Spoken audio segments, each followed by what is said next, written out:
Making English easy for everyone. Speak English with Rose and Jack. I want you to think about the last time you tried to read something in English. A website, a menu, a short article, a message from a friend. How did it feel? Did the words come easily? Or did your eyes slow down at certain words? Did you have to read the same sentence 2 or 3 times to understand it? Did you feel a little frustrated, like your brain was working too hard just to get through a few lines? That feeling, that slow, heavy feeling when you read in English, is one of the most common things English learners tell us about. And here is what almost nobody tells you about that feeling. It is not because your English is bad. It is not because you are not smart enough. It is because your brain has simply not had enough contact with written English yet. And the fix? The real fix is simpler than you think. 1 page, every single day. Not 1 chapter, not 1 book a week, 1 page. 1 small page of English every single day. And in this video, we are going to show you exactly why that works, exactly what to read, and exactly how to do it, so that every page you read makes your English stronger. Stay with us until the end. Today might just change how you read English forever. Let's go.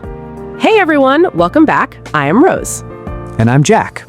And today, we're talking about something that I believe is one of the most underused skills in English learning: reading. So many people focus on speaking, listening, grammar, which are all important, but reading is the quiet skill that makes all the others better. And if you watched our last episode, Learning from Mistakes in English, thank you so much. The comments on that one were absolutely wonderful. So many of you shared your own funny and embarrassing mistakes, and it was beautiful, honest, real, and very funny sometimes. Some of those mistakes were hilarious. We love you all so much. We really do. And today, we build on that same spirit of trying, of doing, of small, daily steps, because today is all about 1 page. Just 1 page a day, and the incredible difference it can make. Before we jump in, if you're on YouTube, please hit that like button right now. And if you're new here, subscribe and join our community. We are so happy you are here. Okay, 5 parts today. Why reading is powerful, why 1 page is enough, what to read as a beginner, how to read actively, and what to do with new words. Let's go. Okay, part 1. Let's start with the big question. Why is reading so important for learning English?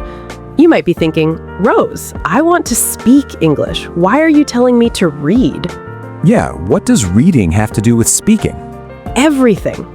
Everything. Here is why. When you read English, even slowly, even with difficulty, your brain is doing something remarkable. It is absorbing vocabulary. It is seeing how sentences are built. It's learning how ideas connect to each other, all without you even trying. Like nutrition for your brain. You eat food and your body gets stronger even without thinking about it.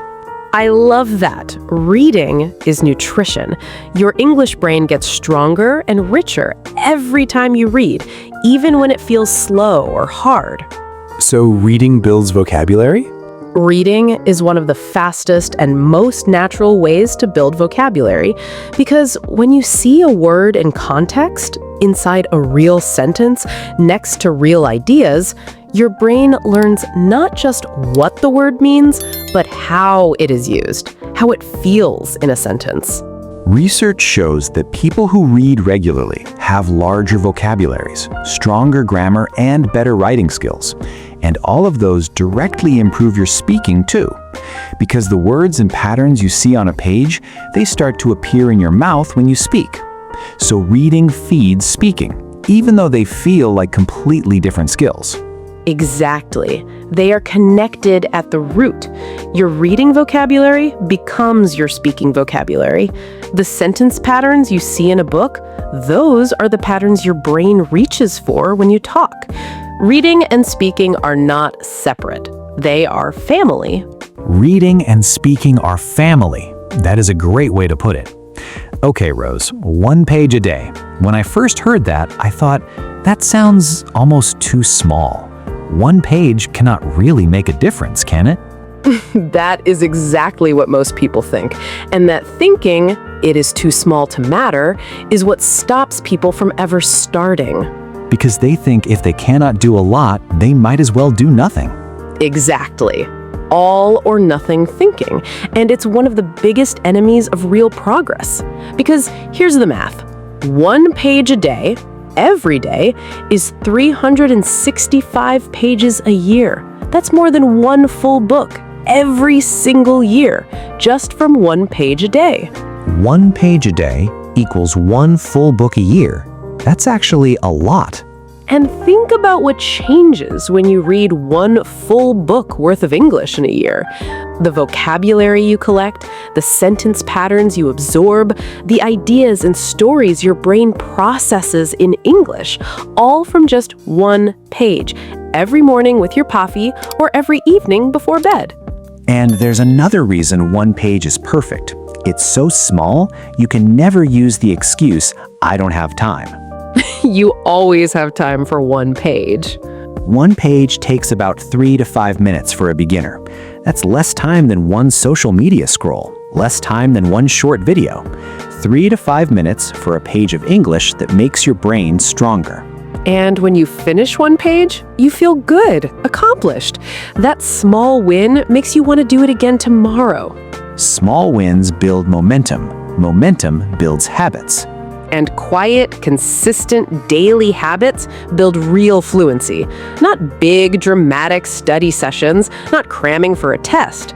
Small, daily contact with English. 1 page every day. Okay, this is the question I get asked the most when I talk about reading.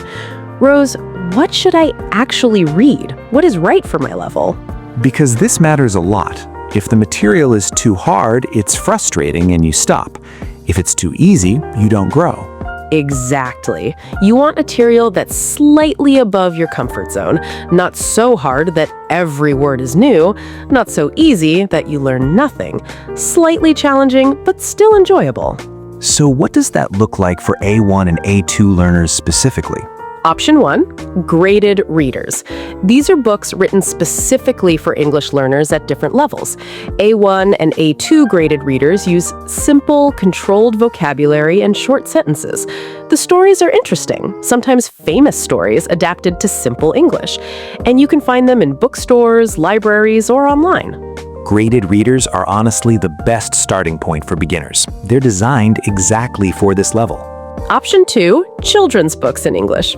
I know, some people feel a little embarrassed about this, but children's books are genuinely wonderful for English learners. Simple sentences, common vocabulary, often with pictures that help you understand context, and they're usually funny and enjoyable. Some of the most famous English children's books, Dr. Seuss for example, are read and loved by adults all over the world. Option 3, simple news websites. Simple English Wikipedia is a great example. All topics, but with basic vocabulary and short sentences. And you can read about topics you already love. Sports, cooking, travel, technology. When you're interested, reading feels less like work. Exactly. Interest is fuel. And option 4 are podcast transcripts.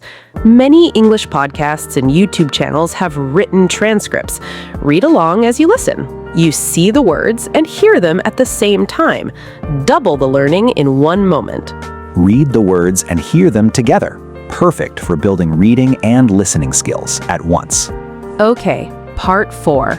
And this is where most beginners go wrong.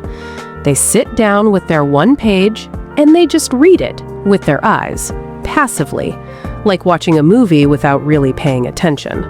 And what is the problem with that? The problem is, passive reading teaches you much less than active reading. Passive reading means your eyes move across the words, but your brain is not fully engaged. Active reading means you are reading with your brain. You are asking questions, you are connecting ideas, you are noticing language. So how do we read actively, especially as a beginner? I have a simple 3-step method I call read, say, think. Read, say, think. Tell me more. Step 1. Read. Read the full sentence or paragraph first. Get the overall meaning. Do not stop at every unknown word. Get the big picture first. Big picture before individual words. Got it. Step 2. Say. After you read, say the sentence out loud. This is the bridge between reading and speaking, taking written words off the page and putting them in your mouth. The morning was cold and quiet, and the streets were empty. Say it. Feel the rhythm. Feel how the words connect. The morning was cold and quiet, and the streets were empty. I can feel the sentence in my mouth. I can hear how it sounds. Step 3. Think. After reading and saying, ask one simple question. What happened? Why? How do I feel about this? Just one question keeps your brain fully engaged. Why are the streets empty? Is it very early? Is it a holiday? My brain is already curious and engaged. That curiosity is what makes the reading stick in memory. Read, say, think. 3 steps, every page, every day. Okay, Rose, what are you reading right now in English? Right now, I am reading a simple travel memoir, a book about a woman who travels the world alone. The sentences are not too complicated, and the stories are so interesting. I read 1 page every morning with my tea, sometimes 2 pages because I get so caught up in the story. That sounds so peaceful. My reading is a little different. I like short articles on topics I care about. Right now, space and science. I find simple English articles and read one every night before I sleep. Does reading before sleep work for you? Really well. My brain is calm, no distractions. And I often wake up the next morning remembering new words from the night before without even trying. That is the sleeping brain at work.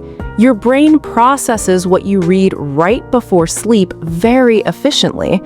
Reading English before bed is genuinely one of the best times to do it. Find your time. Morning, lunch, evening, before bed, whenever you can be quiet and focused. That is your reading time. And your material does not need to be impressive, just something you enjoy, because enjoyment is what brings you back to that 1 page every single day. Okay, let's quickly go through everything from today. Let's go. Part 1. Reading is powerful because it builds vocabulary, strengthens grammar, and improves your speaking, all at the same time. Reading and speaking are family, connected at the root. Part 2, 1 page a day is enough. 1 page every day equals 365 pages, more than 1 book in a year. Small daily habit, huge yearly result. Part 3, what to read. Graded readers, children's books, simple news websites, and podcast transcripts. Pick something slightly above your comfort zone and something you genuinely enjoy. Part 4, how to read actively. Read, say, think. Read the text, say it out loud, and ask yourself 1 question about it. Active reading builds memory. Passive reading mostly just passes time. And Part 5, what to do with new words. Guess from context first. If the word repeats, look it up, write it down, write the original sentence. 2 or 3 words per page. Written down with context, they become yours. 5 parts, 1 habit. 1 page a day, starting today. Practice time. Say every sentence out loud with us right now. Ready? Out loud, come on. Slow, clear. I read 1 page of English every day. I read 1 page of English every day. Say it. Make it your promise for tomorrow. Slow, clear. Reading helps me learn new words and speak better English. Reading helps me learn new words and speak better English. Yes, say it clearly. Slow, clear. When I find a new word, I try to guess the meaning first. When I find a new word, I try to guess the meaning first. That is such an important habit. And now our method out loud. Say this together. Read, say, think. Read, say, think. Read, say, think. Read, say, think. Simple, powerful, every page. And our final sentence, every page I read makes my English a little bit stronger. Every page I read makes my English a little bit stronger. Say that one again. Every page makes my English a little bit stronger. Every page makes my English a little bit stronger. Okay. Comment challenge for today. Tell us, what are you going to read for your one page a day? It can be anything, a graded reader, a children's book, a simple article, our podcast transcript, anything. Tell us in the comments. In English, one sentence. Like, I am going to read a simple English storybook. Or, I will read one news article every morning. Tell us your plan, because when you write it down, it becomes real. And if this video gave you a new idea or a new habit to try, please hit that like button. It helps more English learners find this lesson, and that means everything to us. One click, right now. Do it!